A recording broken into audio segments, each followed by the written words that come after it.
কবে হবে? কিয়ামত কখন হবে? আল্লাহ রাসূল বলেন, ওই মিয়া কিয়ামত দিয়ে কি করবা? মা আ'দাত্তা লাহা, কিয়ামতের জন্য তোমার কি প্রস্তুতি আছে? ওই গ্রামের সাহাবী বলে, মা আ'দাত্তু লাহা, আমার তেমন কোনো প্রস্তুতি নাই। মিন সালাতিন কাসীরিন ওয়ালা সাওমিন ওয়ালা সাদাকাতিন, আমার বেশি নামাজ নাই, রোজা নাই, সদকা নাই। লাকিন্না উহিব্বুল্লাহ ওয়া রাসূলহু, আল্লাহু আকবার বলেন। কিন্তু আমি আল্লাহ এবং আল্লাহর রাসূলকে ভালোবাসি। আল্লাহর রাসূল বলে, তোমরা কি দুনিয়াতে থাকতে জান্নাতি মানুষ দেখতে চাও? সাহাবীরা বলে, হ্যাঁ দেখতে চাই। বলে, এই লোকের দিকে তাকায় দেখো। এই কথা বলে ওই লোকটা হাঁটা দিছে। আল্লাহ কাসীরা। أما بعد فأعوذ بالله من الشيطان الرجيم. بسم الله الرحمن الرحيم.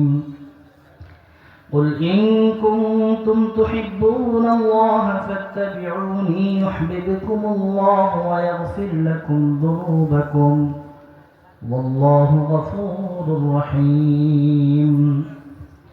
وعن أنس رضي الله تعالى عنه قال قال النبي صلى الله عليه وسلم لا يؤمن أحدكم حتى أكون أحب إليه من والده وولده والناس أجمعين أو كما قال عليه الصلاة والسلام.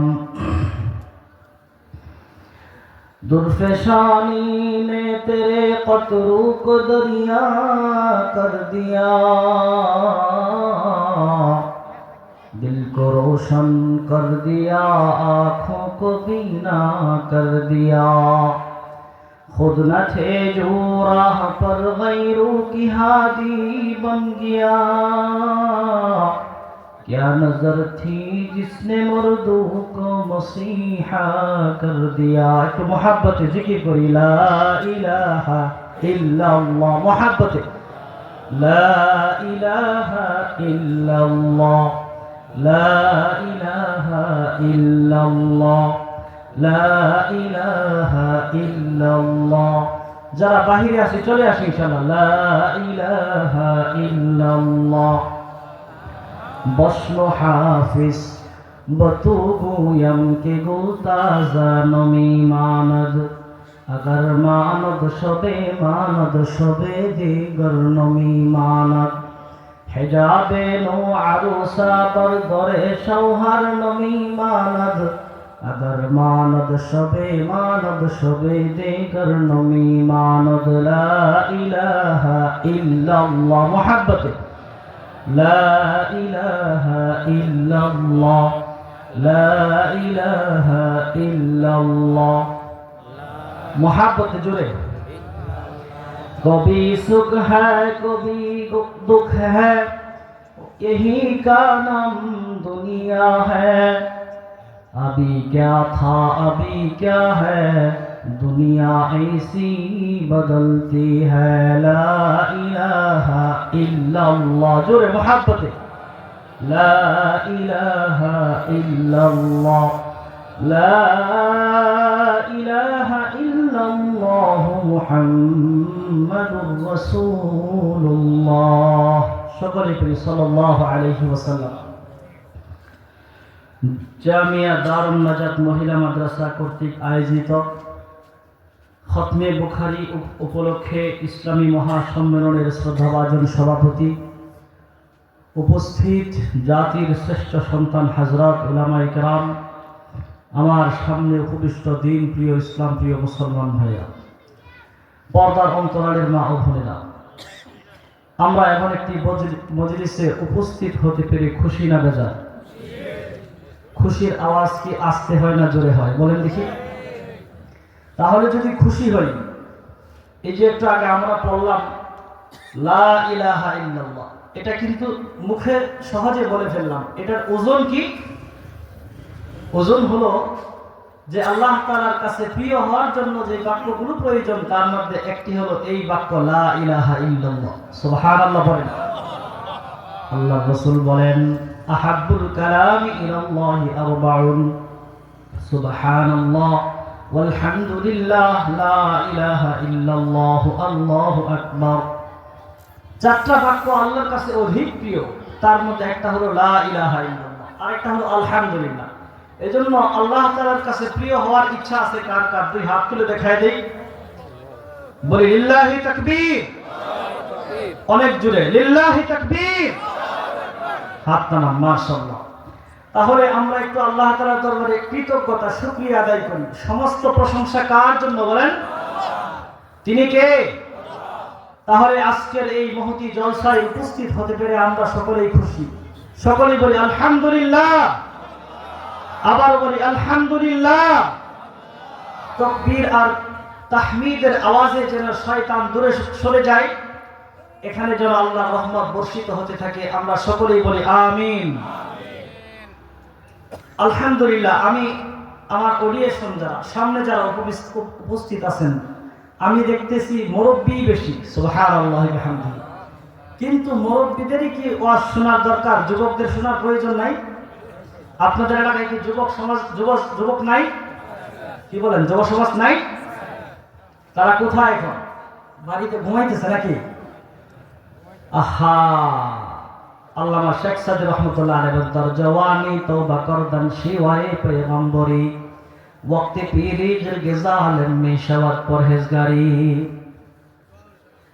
আল্লামা শেখ সাদি রহমতুল্লাহ আলাইহি বলেন, যৌবন বয়সে ইবাদত করা এটা নবীদের বৈশিষ্ট্য। কার বৈশিষ্ট্য বলেন? আর যদি বয়স হয়ে যায় তখন তো অনেকেই সিধা হয়ে যায়, আগে বাঁকা থাকে পরে সোজা হয়ে যায়। এই জন্য আল্লাহ নবীর ঘোষণা হলো, উপদেশ হইল, শাবাবাকা ক্বাবলা হারামিক, বার্ধক্য আসার আগে যৌবনের মূল্য দাও। কারণ যৌবনে যেমন মানুষের দাম আছে, এই সমাজের দেশের যুবকের দাম আছে কিনা বলেন? যদি কারো কাছে প্রস্তাব আসে যে একজন যুবক আর একজন বৃদ্ধ, কার কাছে মেয়ে দিয়ে দিবা? কার কাছে দিবে বলেন দেখি? আরো জোরে বলতে হবে, কার কাছে? ফোর্সে, বিভিন্ন ফোর্সে লোক নেয় না, ভর্তি করে না? সেনাবাহিনী, বিমান বাহিনী, বিজিবি।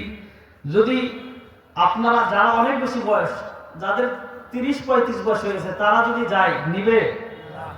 বয়স লাগবে 20-এর নিচে। কত নিচে বলেন?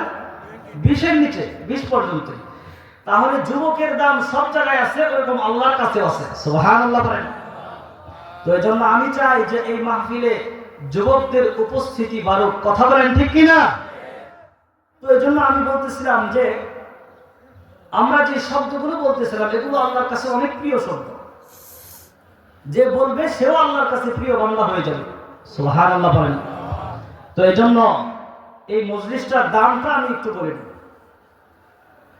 মনে করেন যদি আমাদের এই এলাকার, সোহাগী এলাকার কোনো মানুষ ঢাকায় যায়, যাওয়ার পরে সেখানকার এখন বাংলাদেশ যারা ডিরেকশন দিতেছে, পরিচালনা করতেছে, বাংলাদেশের নির্বাহী প্রধান যিনি, চিফ অ্যাডভাইজার, প্রধান উপদেষ্টা, নর্মালি হয় প্রধানমন্ত্রী, প্রিএম। ওনার সাথে যদি কোনো রকম খাতির থাকে, ওনার বাসভবনে যদি কেউ যাওয়ার দাওয়াত পায়, নিমন্ত্রণ পায়, তখন সেখানে গেলে তার সাথে দেখা করার সময় ফটো উঠাবে, যখন কথা বলতেছে তখন ফটো উঠাবে, কথা বলেন ঠিক কিনা? এটাই না আমার এলাকার মানুষকে দেখাবে, দেখো এলাকার পিএম এর সাথে, দেশের প্রধানমন্ত্রীর সাথে আমার খুব খাতির, আমার সাথে কথা বলার সময় হিসাব কিতাব করে কথা বলে, কথা বলেন ঠিক কিনা? কিন্তু আপনি একজন সাধারণ দুনিয়ার প্রেসিডেন্ট বা প্রধানমন্ত্রীর সাথে খাতির থাকার কারণে খুব প্রাউড ফিল করতেছেন, নিজেকে গর্বিত বলে প্রমাণিত করছেন। আপনি আমি যেখানে বসেছি, কোনো সন্দেহ নাই আল্লাহর নবীর কথা, আল্লাহর রাসূল বলেন, লা ইয়াকুদু কওমুন ইয়াযকুরুনাল্লাহা ইল্লা হাফাতহুমুল মালায়েকা ওয়া নাযালাত আলাইহিমুস সাকিনা ওয়া গাশিয়াতহুমুর রাহমা ওয়া যাকারাহুমুল্লাহু ফী মান ইনদাহ। আল্লাহু আকবার বলেন। আল্লাহ তাআলা নবী বলেন, পৃথিবীতে যেই মজলিসে রবের আলোচনা হয়, আল্লাহর আলোচনা হয়, এই মজলিসের মধ্যে আল্লাহ তাআলা বিশেষ ধরনের রহমত বর্ষণ করতে থাকেন। এতটুকুন শেষ নয়, এতটুকুন শেষ নয়, বলা হয়েছে এই মজলিসটাকে ফেরেশতারা নূর তাদের নিজেরা বেষ্টন করে পাহারা দিতে থাকে। এতটুকু শেষ নয়, আল্লাহ তাআলা বলেন যারা এই মজলিসে বসা, আমি নিজে আমার নিকটতম আরশে আজিম বহনকারী ফেরেশতাদেরকে নিয়ে তাদের ব্যাপারে আলোচনা করতে থাকি। যেমন হাদিসের ব্যাখ্যা এসেছে কেমন আলোচনা, আল্লাহ ফেরেশতাদেরকে জানার পরেও জিজ্ঞাসা করেন, ফেরেশতারা জমিনের অমুক জায়গায় অমুক এরিয়ায় কোন বান্দা, কে আমার গুণগান আমার প্রশংসা করতেছে আর কে শুনতেছে?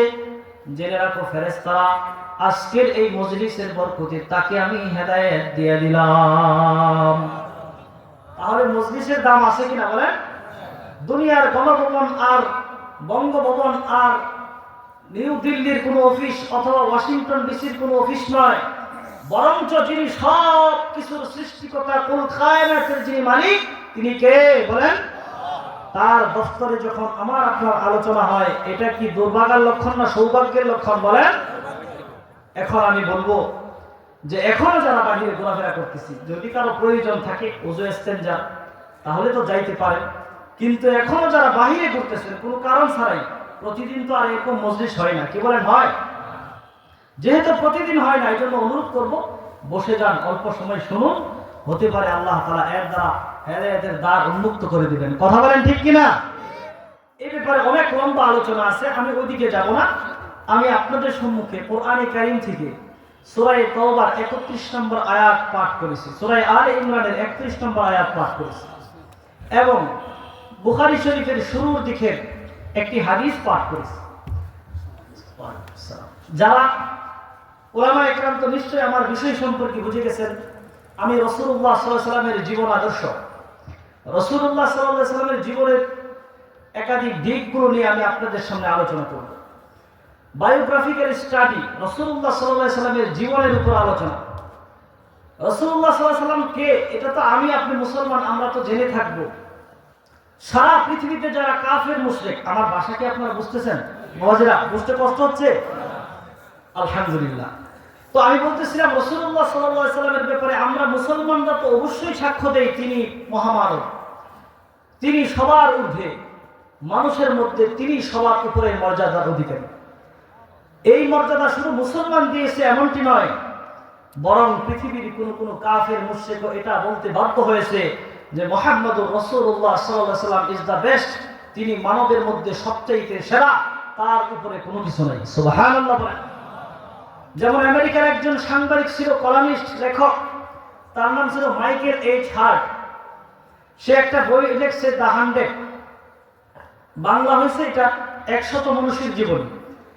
সে পৃথিবীর শুরু থেকে নিয়ে তার সময়কার পর্যন্ত পৃথিবীর মহামানবদের জীবনী পড়েছে। তো জীবনী পড়ার পরে সবার আগে যেই জীবনীটা এনেছে তিনি হলেন তার প্রফেট মুহাম্মদুর রাসূলুল্লাহ সাল্লাল্লাহু আলাইহি ওয়াসাল্লাম। চিল্লায়া বলেন আল্লাহু আকবার। তার গোত্রের লোকেরা, সে খ্রিস্টান ধর্মের অনুসারী ছিল, জিজ্ঞাসা করলো কি ব্যাপার, তুমি তোমার নবীকে না দিয়া মুসলমানদের নবীর নাম আগে দিলা কেন? মাইকেল এইচ হার্ট বলে, ও আমার বংশীয়, ও আমার ধর্মীয় ভাইরা শোনো, আমি পৃথিবীর হাজার হাজার মহামনীষীর জীবনী আমি পড়েছি, তাদের বায়োগ্রাফিক্যাল স্টাডি আমি করেছি। আমার কাছে মনে হয়েছে সারা পৃথিবীতে যত মানুষ এসেছে সবার চাইতে উত্তম, সবার চাইতে ভালো মানুষ, উত্তম আখলাকের অধিকারী হলো মুহাম্মদুর রাসূলুল্লাহ। এরকম একাধিক মুসলমান না, এবং একাধিক মানুষ নবীজি সাল্লাল্লাহু আলাইহি ওয়াসাল্লামের ব্যাপারে এরকম সাক্ষ্য দিয়েছে। আল্লাহু আকবার বলেন। তাহলে এই নবীর, এমন সম্মানিত নবীর উম্মত হতে পেরে আমরা খুশি না বেজার? আরো জোরে বলতে হবে, খুশি না বেজার? আলহামদুলিল্লাহ। তো আমি যে আয়াত পাঠ করেছি, আয়াতের মধ্যে আল্লাহ তাআলা বলেন, কুল ইন কুনতুম তুহিব্বুনাল্লাহ ফাত্তাবিউনি ইউহিব্বুকুমুল্লাহ ওয়া ইয়াগফির লাকুম যুনুবাকুম। আল্লাহ তাআলা বলেন, নবী, পৃথিবীতে অনেক মানুষ আসবে, আপনার ভালোবাসার কথা বলবে, আপনাকে মহব্বত করে ভালোবাসে এই কথা বলবে, কিন্তু নবী আপনাকে ভালোবাসা, আপনাকে মহব্বত করার সীমারেখা আমি আল্লাহ জানাই দিলাম। আল্লাহ বলে, কুল, আপনি বলে দিন, ইন কুনতুম তুহিব্বুনাল্লাহ, তোমরা যারা বলো আমরা আল্লাহকে ভালোবাসি, ফাত্তাবিউনি, তোমরা আমি নবীর অনুসরণ করো। কার অনুসরণ বলেন? তার মানে বোঝা গেল নবীকে ভালোবাসা, আল্লাহকে ভালোবাসার মাপকাঠি হলো নবীর অনুসরণ। ওয়াগফির লাকুম যুনুবাকুম, যদি নবীর অনুসরণ করো আল্লাহ তোমাদেরকে ভালোবাসবেন। আল্লাহ ভালোবাসবেন এতটুকু নয়, ভালোবেসে তোমাদের জীবনের সমস্ত অন্যায় পাপাচারগুলো ক্ষমা করে দিবেন। তাহলে নবীর প্রতি ভালোবাসা, নবীর প্রতি মহব্বত দেখানো দরকার আছে কিনা বলেন? যেমন আমি আপনাদের সামনে যে হাদিস পড়েছি বুখারী শরীফের একেবারে শুরুর দিকে হাদিস। বুখারী শরীফের নাম শুনছেন আপনারা? বুখারী শরীফ হলো পৃথিবীতে মানুষের রচিত সবচেয়ে দামি কিতাব। সুবহানাল্লাহ বলেন। এটা যিনি লিখেছেন তার নাম হলো মুহাম্মদ ইবনে ইসমাঈল আল বুখারী। কিতাবের নাম আল জামিউল মুসনাদুস সহিহ মুখতাসসার মিন উমুরি রাসূলিল্লাহ সাল্লাল্লাহু আলাইহি ওয়াসাল্লাম। সুবহানাল্লাহ বলেন। নবীর জীবনাদর্শ নিয়ে লিখিত হাদিস নিয়ে কওলান আও ফি'লান উযীফা ইলা নবী সাল্লাল্লাহু আলাইহি ওয়াসাল্লাম, যা নবী করিম সাল্লাল্লাহু আলাইহি ওয়াসাল্লামের দিকে সম্বন্ধ করা হয় এমন কথা কাজগুলো এখানে লিপিবদ্ধ আছে। ইমাম বুখারী তার কিতাবের মধ্যে অধ্যায় লিখেছেন বাবু হুব্বুর রাসূলি সাল্লাল্লাহু আলাইহি ওয়াসাল্লাম মিনাল ঈমান। তিনি লিখেছেন, ইমাম বুখারী লেখেন রাসূলুল্লাহ সাল্লাল্লাহু আলাইহি ওয়াসাল্লামকে ভালোবাসা ঈমানের অংশ। কিসের অংশ বলেন? আরো জোরে বলেন, কিসের অংশ? যদি কারো দিলে আল্লাহর নবীর প্রতি ভালোবাসা না থাকে তাহলে সে ঈমানদার হতে পারবে না। হযরত আনাস ইবনে মালিক রাদিয়াল্লাহু আনহু থেকে হাদিস বর্ণিত, নাম কি বলেন? নবীজির প্রিয় সাহাবী, নবীজির 10 বছরের খাদেম। মানাকিব আনাস ইবনে মালিকের মধ্যে লেখা হয় হিজরতের 10 বছর আগে মদিনায় জন্মগ্রহণ করেছেন। আল্লাহর নবী সাল্লাল্লাহু আলাইহি ওয়াসাল্লাম যখন মদিনায় এসেছেন 10 বছর বয়সে আল্লাহর নবীর কাছে হযরত আনাস ইবনে মালিকের মা উম্মে সুলাইম নবীর কাছে জিয়া 10 বছরের সময় দিয়ে আসছে। বসে আল্লাহর নবী, এটা আমার সন্তান আনাস, আজ থেকে আপনার খেদমত করবে, আপনার সেবা করবে। আল্লাহর নবী আনাসের খেদমতে খুশি হয়ে তার কাছে তার জন্য দোয়া করছেন, আল্লাহুম্মা আকসির, আল্লাহ যেন তোমার ব্যাপারে বাড়িয়ে দেয়, আল্লাহ বাড়িয়ে দেন আনাসের মাল ধন সম্পদ সন্তান। ইতিহাসের কিতাবে লেখে আনাস ইবনে মালিককে আল্লাহ তাআলা 80টারও অধিক সন্তান দান করেছিলেন। আল্লাহু আকবার বলেন। এমন একজন প্রিয় সাহাবী তিনি হাদিস বর্ণনা করেন, তিনি বলেন, লা ইউমিনু আহাদুকুম হাত্তা আকুনা আহাব্বা ইলাইহি মিন ওয়ালিদিহি ওয়া ওয়ালাদিহি ওয়ান নাসি আজমাইন। তোমরা ততক্ষণ পর্যন্ত প্রকৃত মুমিন হতে পারবা না যতক্ষণ তোমার ছেলে মেয়ে সন্তান স্ত্রী পুত্র এবং কি তোমার নিজের জীবনের চাইতে আল্লাহর নবীকে বেশি মহব্বত না করবা। কোরআনে কারীমের অন্য আয়াতে আল্লাহ বলেন, যদি কোন মুমিন, যদি কোন মুসলমান নবীর প্রতি পৃথিবীর সবচাইতে বেশি ভালোবাসা না দেখায়, সূরা তাওবার মধ্যে আল্লাহ বলেন, কুল ইন কানা আবাউকুম ওয়া আবনাউকুম ওয়া ইখওয়ানুকুম ওয়া আজওয়াজুকুম ওয়া আশীরাতুকুম ওয়া আমওয়ালুন ইqtaraftumuha ওয়া তিজারাতুন تخشون كسادها ومساكن ترضونها أحب إليكم من الله ورسوله جل الله أكبر। الله تعالى النبي বলেছেন, কুল ইন কানা আবাউকুম ওয়া আবনাউকুম, যদি তোমাদের সন্তান, তোমাদের বাবা মা, তোমাদের সুন্দর সুন্দর চক্ষু শীতলকারী ঘর, তোমাদেরকে ব্যবসা এবং তোমাদের লাভজনক ব্যবসা সব কিছু থেকে যদি আল্লাহর নবীকে ভালোবেসে না বাসতে পারো, জেনে রাখো পৃথিবীতে তোমাদের উপর আল্লাহর আযাব আসবে। তাহলে আমরা আমাদের জীবনের চাইতে বেশি ভালোবাসি আল্লাহর রাসূলকে। কথা বলেন ঠিক কিনা? আর জোরে বলেন ঠিক কিনা? এজন্য আল্লাহর নবীকে ভালোবাসতে হবে। এটা হলো কোরআন হাদিসের কথা। কেউ যদি বলে আমি কোরআন হাদিস মানে, আমাকে লজিক দেন, যুক্তি দেন, কথা বলেন আছে কিনা? আমি বলবো তবাআন ভাবে ন্যাচারালি একটা মানুষকে যখন আরেকটা মানুষ পছন্দ করে 4টা গুণের কারণে, কয়টা গুণ বলেন? আমি যে কিতাব নাম বললাম বুখারী শরীফ, বুখারী শরীফের একটা ব্যাখ্যা গ্রন্থ শরহে বুখারী নাসরুল বারী, এই কিতাবের ব্যাখ্যায়, এই হাদিসের ব্যাখ্যায় লেখা হয় আল্লাহর নবীকে তো ভালোবাসতে হবে, এটা তো ঈমানেরই অংশ। তবে যৌক্তিকভাবে মানুষকে চার কারণে ভালোবাসে। কয় কারণে বলেন? আরো জোরে বলেন, কয় কারণে? চারটা গুণ থাকলে মানুষের প্রতি দুর্বল হয়, মহব্বত করে, মহব্বত দেখায়। তার মধ্যে প্রধানতম কারণ যেগুলো আছে এগুলো সব আল্লাহর নবীর মধ্যে বিদ্যমান। যেমন মানুষকে সৌন্দর্যের কারণে ভালোবাসে, হুসন জামাল। কারো সৌন্দর্য যদি বেশি হয়, দেখবেন অনেক সময় মানুষের সৌন্দর্যে পাগল হয়ে যায়। কথা বলেন, আছে কিনা? সৌন্দর্যে পাগল হয়ে নিজের হাত পর্যন্ত কাটা ফেলায়, আছে কিনা বলেন? আছে না? সৌন্দর্যে পাগল হয়ে নিজে আত্মহত্যা পর্যন্ত করে ফেলায়। কেন কেন কেন বলে সৌন্দর্যে বিমোহিত হয়ে গেছে। এরকম সৌন্দর্যের দিক থেকে যদি আপনি কাউকে ভালোবাসতে চান, পৃথিবীতে আল্লাহ তাআলা মুহাম্মদুর রাসূলুল্লাহর থেকে সুন্দর আর কোনো কিছুকে আল্লাহ বানান নাই। সুবহানাল্লাহ বলেন। যেমন আল্লাহ তাআলার রাসূলের একজন সাহাবী, আমার আপনার নবী কেমন সুন্দর ছিলেন। আল্লাহর নবীর একজন সাহাবী যার নাম হলো জাবের ইবনে সামুরা রাদিয়াল্লাহু আনহু। শামায়েলে তিরমিজি নামে একটি কিতাব আছে যেখানে রাসূলুল্লাহ সাল্লাল্লাহু আলাইহি ওয়াসাল্লামের অবয়ব শারীরিক গঠন সৌন্দর্য বর্ণনা করা হয়েছে। এই কিতাবের মধ্যে হাদিস আছে, জাবের ইবনে সামরা বলে, আমি একদিন পূর্ণিমার রাতে আল্লাহর নবীর সামনে বসা ছিলাম। জাবের ইবনে সামরা বলে, ফি লাইলাতি ইজহিয়ানে ওয়া আলাইহি হুল্লাতুন হামরা। নবীজির গায়ে একটি লাল ডোরা কাটা চাদর পরিহিত ছিল। ফাজআলতু আনজুরু ইলাইহি ওয়া ইলাল কমার। আমি একবার আকাশের পূর্ণিমার চাঁদের দিকে তাকাই, আর একবার আল্লাহর নবীর দিকে তাকাই। ফালাহু আহসানু ইনদি মিনাল কমার। আমার কাছে মনে হলো আকাশের চন্দ্রের চাইতে আমার নবীর চেহারাটা হাজার কোটি গুণ সুন্দর। সুবহানাল্লাহ বলেন, সুবহানাল্লাহ বলেন। এরকম নবীজি এমন সুন্দর ছিলেন। হযরত আনাস ইবনে মালিক রাদিয়াল্লাহু আনহু বলেন, আমার দুই চোখে আমি নবীর চাইতে সুন্দর কোনো কিছু দেখি নাই।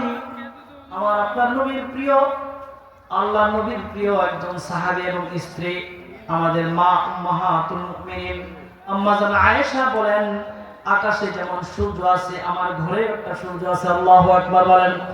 লানা শামসুন ওয়ালিল আফাকি শামসুন ওয়া শামসুস সামাই তাতলুউ বা'দাল ফাজরি ওয়া শামসি তাতলুউ বা'দাল ইশাই। আল্লাহু আকবার বলেন। আম্মা জান আয়েশা বলেন, আমার ঘরে যে সূর্য আছে এই সূর্যটা প্রতিদিন আমার ঘরে আসার নামাজের পরে উদিত হয়। আল্লাহর নবী যখন ঘরে প্রবেশ করতেন, নবীর সুন্দর আলোক চেহারার আলোয় আমি হারানো সূর্যটা পর্যন্ত খুঁজে পাইতাম। তাহলে কেমন সুন্দর ছিল। আমরা পৃথিবীর মানুষেরা জানি আল্লাহ তাআলা পৃথিবীতে সবচেয়ে সুন্দর করে বানিয়েছেন ইউসুফ আলাইহিস সালামকে। কাকে বলেন? কথা ঠিক, কিন্তু এটার মধ্যে আমার আপনার নবী ব্যতিক্রম। আমার নবীর তুলনা কারো সাথে চলে না। আল্লাহু আকবার বলেন। আম্মা জান আয়েশা বলেন, আমার নবীকে যদি পৃথিবীর মানুষ মনে করে যে ইউসুফের চাইতে কম সুন্দর, তাদের জন্য তিনি বলেন লাওয়াহি জুলাইখা লাউ রাআইনা জাবিনাহু লা আসরনা বিকাতইল কুলুবি আলাল আইদি। চিল্লায়া বলেন আল্লাহু আকবার। আম্মা জান আয়েশা বলেন, তোমরা ঘটনা শুনেছো কি? ঘটনা যদি ইউসুফ আলাইহিস সালামকে দেখে মিশরের নারীরা তাদের হাত কেটে ফেলেছিল। কথা বলেন ঠিক কিনা? আল্লাহর কোরআনে আল্লাহ বর্ণনা করেন, ফালাম্মা সামিআত বিমাকরিহিন্না আরসালাত ইলাইহিন্না ওয়া আতাদাত লাহুন্না মুত্তাকাআন ওয়া আতাত কুল্লা ওয়াহিদাতিন মিনহুন্না সিকিনা ওয়া ক্বালাত ইখরুজ আলাইহিম فلما رأينه وأكبرنه وقطعن أيديهن وقلن حاش لله ما هذا بشرا إن هذا إلا ملك كريم। الله أكبر বলেন। আল্লাহ তাআলা বলেন, ইউসুফ আলাইহিস সালামকে যখন মিশরের যে আজিজে মিশর ছিল তার স্ত্রী যখন তার প্রতি দুর্বল হয়ে পড়ল, তখন তার সবার নেতৃস্থানীয় অন্য অন্য লোকের স্ত্রীরা আলোচনা করতে থাকলো, হ্যাঁ জুলাইখার কি হলো? সাধারণ একজন গোলামের প্রেমে পড়ে গেছে। রাজার স্ত্রী, বাদশার স্ত্রী হয়ে সাধারণ গোলামের প্রতি দুর্বল হয়ে গেছে, তাকে নিয়ে এরকম কথা বলতেছে। জুলাইখা বলে, হ্যাঁ হ্যাঁ তোমাদের কথা আমি শুনছি। তোমাদের কথা জবাব আমি মুখে দিব না, কাজে দিব। কি দিয়া দিব বলেন? কাজে দিব। কিভাবে? বলা হলো তোমরা আসো। ওই সমস্ত মহিলাদেরকে ডাকা হলো যারা সমালোচনা করেছিল, তাদের হাতে একটা করে চাকু আর একটা করে ফল দেওয়া হলো। বলা হলো ঠিক আছে তোমরা দাঁড়াও, ফল কেটে খাও। যখন ফল কেটে খাবে তখন আল্লাহর পয়গম্বর ইউসুফ আলাইহিস সালামকে দেখে বের করা হয়েছে। আর আল্লাহর পয়গম্বরের সৌন্দর্যে বিমোহিত হয়ে ফল না কাইটা নিজের হাতটা পর্যন্ত কেটে ফেলেছে, কখনো নিজের টের পাই নাই। এমন সুন্দর ছিল। তখন আল্লাহর নবীর স্ত্রী আম্মা আয়েশা বলেন, ওই দিন যদি মিশরের নারীরা ইউসুফ আলাইহিস সালামকে না দেখে আমার আপনার নবী, তিনি বলেন আমার প্রিয় লাওয়াহি জুলাইখা লাউ রাআইনা জাবিনাহু, যদি আমার প্রিয় আমার হাবিব আমার প্রিয় স্বামীকে দেখতো, আল্লাহর রাসূলকে দেখতো, তাহলে নবীজির সৌন্দর্যে পাগল হইয়া তাদের নিজের হাত না কাইটা তাদের ছুরি দিয়া নিজের কলবটাকে কাইটা ফেলাইতো। এমন সুন্দর ছিলেন আমার আপনার নবী। নবীজির সৌন্দর্য শুধু আমি আপনি বললে এটা বর্ণনা করে শেষ করা যাবে না।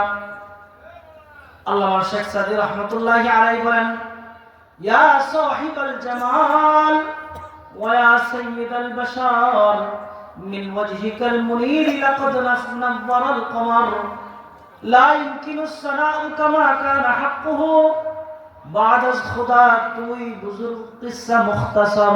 আল্লাহু আকবার বলেন। তিনি বলেন আমি আপনার প্রশংসা কি করব? আপনার প্রশংসা করার ক্ষমতা আমার নাই। আমি কি প্রশংসা করব? আমি জানি এটাই আপনার সৃষ্টির সেরা। আল্লাহ সবচেয়ে বড় করে মর্যাদা দিয়ে আপনি নবীকে সুন্দর করে সৃষ্টি করছে, আমি এটাই জানি। সুবহানাল্লাহ বলেন। আল্লাহ তাআলা কিরকম মান মর্যাদা দিয়েছেন কবিরা তাদের ভাষায় বলেন, अल्लाह ने मक्का ही में एक काबा बनाया, उस काबे का काबा तेरे मार्फत को बनाया। যে আল্লাহ যে কাবা বানাইছে, ওই কোন বুজুর্গ বলেন ওই কাবার চাইতে নবীর রওজার দাম আল্লাহর কাছে বেশি। এটা কারো কথা, এটা নবীর শান, নবীর মর্যাদা। এই জন্য সৌন্দর্যের দিক বিবেচনা করে যদি আপনি কাউকে ভালোবাসেন, এই ভালোবাসার সবচেয়ে দাবিদার কে বলেন? আল্লাহর রাসূল কে বলেন? কথা বুঝতেছেন মনে হয়? আপনি যদি সৌন্দর্য দেখে ভালোবাসতে চান, যে আমি সৌন্দর্যে পাগল হয়ে কারো প্রতি ভালোবাসা দেখাবো, তখন দেখবেন সবচেয়ে সুন্দর হলো আমার আপনার নবী। কথা বলেন ঠিক কিনা? 2 নাম্বার হলো ইহসান। ইহসান মানে হলো অনুগ্রহ। আরবি প্রবাদে আছে আল ইনসানু আবদুল ইহসান, মানুষ হলো অনুগ্রহের গোলাম। কার গোলাম বলেন? যেমন উদাহরণ দিলে বুঝে আসবে যে কোনো মানুষ যদি কাউকে একবার নাস্তা করে, পরে দেখা হলে দেখবেন তাকে সালাম দিতেছে। কথা বলেন ঠিক কিনা? তার প্রতি একটু মহব্বত ভালোবাসা দেখাইতেছে। কারণ কি? একবার নাস্তা খাওয়াইছে, এই যে একটা দুর্বলতা সিম্পেথি তার প্রতি কাজ করতেছে, উইকনেস কাজ করতেছে, এটা হলো ইহসানের প্রতিদ্বন্দ্ব। তো এই পৃথিবীতে আমাদের উপর আমাদের মা বাবার অনুগ্রহ আছে, আমাদের আত্মীয় স্বজনের অনুগ্রহ আছে। কথা বলেন আছে কিনা? এটা আমরা দেখতেছি সরাসরি। কিন্তু যদি বলা হয় সবচেয়ে বেশি অনুগ্রহ কার, এক বাক্যে বলা হবে আল্লাহর সৃষ্টি মানুষ বা আল্লাহর সৃষ্টির মধ্যে সবচেয়ে বেশি অনুগ্রহ যার, তিনি হলেন আমাদের উপর যিনি করেছেন মুহাম্মদুর রাসূলুল্লাহ। কথা বলেন ঠিক কিনা? উদাহরণ দিলে বুঝবেন যে কিভাবে। যেমন আল্লাহ তাআলার রাসূল বলেন, আমি শুধু তোমাদের মানুষের জন্য নয়, বরং আমি আল্লাহ তাআলা যত জগৎ আছে, আল্লাহ যত জগৎ বানিয়েছেন, কোন মুফাসসির বলেন 18,000 জগৎ আল্লাহ তাআলা সৃষ্টি করেছেন।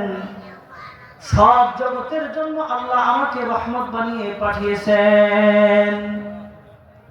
আল্লাহর কোরআনে আল্লাহ বলেন, ওমা আরসালনাকা ইল্লা রাহমাতাল লিল আলামিন। আল্লাহ আমাকে রহমত বানিয়ে পাঠিয়েছেন গোটা জাহানের জন্য। আপনি যদি পৃথিবীকে একটা জগৎ ধরেন, পৃথিবীর বাহিরে আরো বহু জগৎ আছে, গ্রহ উপগ্রহ আছে, এরকম তারকা গ্যালাক্সি আছে, আর মহাশূন্যে কত কিছু আছে, এটা আমরা জানি না। জানেন কে? বলেন আরো জোরে বলেন, কে জানেন? এজন্য এক বুজুর্গ বলেন, যাহা তক হ্যায় রুবুবিয়ত খুদা কি, ওহা তক হ্যায় রিসালাত মুস্তাফা কি। আল্লাহু আকবার বলেন। আল্লাহ তাআলার রুবুবিয়ত যেখানে চলে, ওইখানে নবীর নবুয়ত রিসালাত আল্লাহ তাআলা বাকি রেখেছেন। এজন্য নবী শুধু আমার আপনার জন্য রহমত এমনটি নয়, গোটা জাহানের জন্য নবী রহমত, প্রাণীকুলের জন্য নবী রহমত। মুসনবী রুমি একটা কিতাব আছে, এই কিতাবের মধ্যে লেখা হয় আল্লাহ নবী সাল্লাল্লাহু আলাইহি ওয়াসাল্লাম যখন আমরা সমস্ত মানুষ রূহের জগতে ছিলাম, কোথায় ছিলাম বলেন? যখন পৃথিবীতে কোনো মানুষ আসে নাই, সবাই একটা জায়গায় ছিলাম, ওটাকে আরবিতে বলা হয় আলমে আরওয়াহ। আমার কথা বুঝতেছেন আপনারা? বুঝতেছেন? কথা বুঝেন নাই? বুঝতেছেন না? তো ওই জায়গায় আমরা যখন ছিলাম, তখন আল্লাহ সমস্ত রূহকে, আমাদের আত্মাগুলোকে প্রশ্ন করেছিল, আলাস্তু বিরাব্বিকুম, আমি কি তোমাদের রব নই? জালালউদ্দিন রুমি রাহমাতুল্লাহি আলাইহি বলেন, কোন রূহ থেকে জবাব আসতেছিল না। সর্বপ্রথম যে রূহ থেকে জবাব আসছে, এটা হলো আমার আপনার নবীর রূহ। আল্লাহু আকবার বলেন। তিনি বলেন, পৃথিবীতে আসার আগে সমস্ত মানুষ শুধু সাধারণ মানুষ নয়, সাহাবা, নবী, যত রকম মানুষ আছে, ওই রূহের যুগ থেকেই নবীর অনুগ্রহ সমস্ত রূহের উপর শুরু হয়ে গেছে। এটা শেষ হয় নাই। নবীজিকে আল্লাহ তাআলা রহমত বানায় যখন মক্কায় পাঠাইলেন, মক্কার ওই যুগকে বলা হতো আইয়ামে জাহিলিয়াত। কি বলা হতো বলেন? আইয়ামে জাহিলিয়াত মানে মূর্খের যুগ। নবীর আগমনে, নবীর রহমতে আল্লাহ তাআলা ওই যুগকে খায়রুল কুরুন বানিয়ে দিয়েছেন, শ্রেষ্ঠ যুগ হয়ে গেছে। ওই যুগের মানুষেরাই পৃথিবীতে থাকতেই জান্নাতের সুসংবাদ প্রাপ্ত হয়েছে। আল্লাহু আকবার বলেন। যেমন আল্লাহ রাসূল বলেন, আমার নবীর যুগের মানুষেরা এমন দামি, যে এমন দামি মানুষ, নবীদের পরে সবচেয়ে দামি হলো আমার যুগের মানুষেরা। দুনিয়াতে থাকতে জান্নাতের সার্টিফিকেট প্রাপ্ত অনেকে আছেন, তার মধ্যে এক হাদিসে আল্লাহ রাসূল বলেন 10 জন হলো জান্নাতের সার্টিফিকেট প্রাপ্ত। কয়জন বলেন? আল্লাহ রাসূল বলেন, আবু বকর ফিল জান্নাহ, ওমর ফিল জান্নাহ, উসমান ফিল জান্নাহ, আলী ফিল জান্নাহ, আব্দুর রহমান ইবনে আউফ ফিল জান্নাহ, জুবাইর ইবনে আওয়াম ফিল জান্নাহ, তালহা ইবনে উবাইদুল্লাহ ফিল জান্নাহ, সাআদ ইবনে আবি ওয়াক্কাস ফিল জান্নাহ, আবু উবাইদা ইবনুল জাররাহ ফিল জান্নাহ। আল্লাহু আকবার বলেন। এরকম অনেক সাহাবী আছে যারা দুনিয়ায় থাকতে নবীর যুগকে এত দামি আল্লাহ বানাইছেন, নবীর আগমনের কারণে তারা দুনিয়ায় থাকতেই জান্নাতের সার্টিফিকেট প্রাপ্ত হয়েছেন। তো এরকম ভাবে নবীজি যখন পৃথিবীতে আসলেন, নবুয়তি পাইলেন, নবুয়তি পাওয়ার পরে নবীর দাওয়াতি কাজ যখন শুরু করেছেন, নবীর দয়া অনুগ্রহ কিরকম? আগে নবীজি ছিলেন মুহাম্মদ আল আমিন ছিলেন। কি বলেন? কথা বুঝতেছেন না? বিশ্বস্ত ছিলেন। যখন নবীজি দাওয়াত দেওয়া শুরু করেছেন, তখন নবীর প্রতি অনেকেই বিরক্ত হয়ে গেছে। নবীজির আপন চাচা আবু লাহাব বিরক্ত হয়ে গেছে। নবীজির আপন মানুষরা দূরে সরে গেছে। তারা নবীর প্রতি অভিশাপ করেছে। যেমন নবীজি একদিন কাবার চত্বরে নামাজ পড়তেছেন, আরবিতে বলা হয় আমুল হুজুন তখন ছিল। নবীজির একজন চাচা ছিলেন, যিনি নবীজির উপর দয়াশীল ছিলেন, আবু তালেব। নবীজির স্ত্রী হযরত খাদিজাতুল কুবরা, তিনিও নবীজির প্রতি দয়াশীল ছিলেন। তারা যখন দুনিয়া থেকে বিদায় নিয়ে গেছে, তখন নবীজি একদিন কাবার চত্বরে নামাজরত ছিলেন। নবীজি নামাজে সিজদায় গেছেন। এমন সময় উকবা ইবনে আবি মুঈত নামে এক কাফের, যে আবু জাহেলের বন্ধু ছিল, নবীজির ঘাড়ের উপর আইঠা উটের বুড়ি উঠায় দিয়েছে। নাউজুবিল্লাহ বলেন। নবীজির দম বন্ধ হয়ে যাবে অবস্থা। ইতিহাসের কিতাবে লেখা হয় হযরত ফাতেমা তুজ জাহরা, তিনি যায় উটের ভুঁড়ি সরায় নবীজিকে উঠাইছে। কেউ কেউ বলেন নবী তাদের প্রতি আপনি অভিশাপ করুন, মোলামাত করুন, তাদের প্রতি আপনি বিচার, আল্লাহর কাছে বিচার চান। নবী বলে, ও আমার সাহাবীরা শুনো, আমি নবী পৃথিবীতে রহমত হয়ে আসছি, আমি কারোর জন্য অভিশাপ হয়ে আসি নাই। সুবহানাল্লাহ। আমি কাউকে অভিশাপ করব না। নবীজি তায়েফে গেছেন, তায়েফের জমিনে দ্বীনের দাওয়াত দেওয়ার জন্য গেছেন। যারা তায়েফে গেছেন তারা দেখছেন যে জায়গায় নবীজিকে পাথর মারা হয়েছিল। কেউ বলে নবী পাগল, পাগল কি পাথর মারা? দুষ্ট বাচ্চাদেরকে লেলায় দিছে নবীজির গায়ে পাথর নিক্ষেপ করার জন্য। নবীজির গা থেকে রক্ত পড়তেছে, নবীজির গা থেকে রক্ত পড়ে তার পাদুকার সাথে এরকম চাপ লেগে গেছে। তার সাথে চাপ তার পালক সন্তান ছিলেন যায়েদ ইবনে হারেসা, নাম কি বলেন? নবীজির পালক পুত্র ছিলেন। নবীজির প্রতি তার ভালোবাসা খুব বেশি ছিল। এই গোলামটাকে আম্মা জান খাদিজা তার গোলামটাকে নবীজির কাছে হাদিয়া দিয়ে নিয়ে আসছেন। হাকিম ইবনে হিজাম ইবনে খুয়াইলিদ আম্মা জান খাদিজার বাতিজা একটা গোলাম বাজার থেকে কিনে নিয়ে আসছে যে ফুফু এটা আপনার জন্য হাদিয়া।